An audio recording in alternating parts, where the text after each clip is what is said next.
हमारा के तो देखते लोगवा थर थर जाला कापी। सुनू रे पगली खाली हमार नम में बात काफी। हमारा के तो देखते लोगवा थर थर जाला कापी। मरते होई मौका नाही हम शेर से टकराइला। जिला के सारा बाहुबली के गोड़ पगिराइला।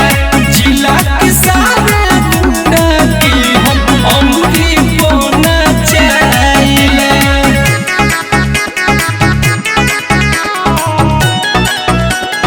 म्यूजिक बाय संसार आलम।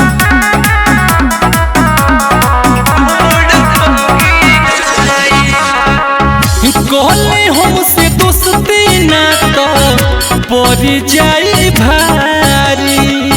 ना तो तोके टांगल जाई हम बरियारी। बुझले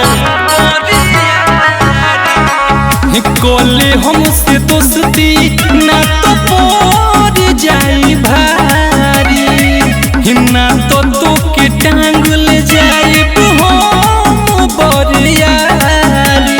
तोहरा के सब सुख दे हम नहीं झूठ हम बताइला। जिला के सारा बाहुबली के गोड़ पगिराइला।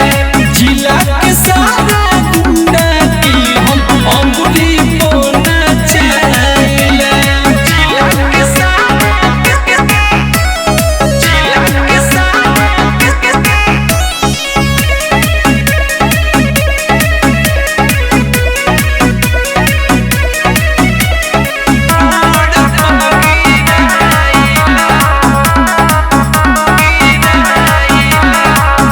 चंदन अशोक के संगे कटबू तू जानी। जिंदगी में आई नहीं कबो परेशानी।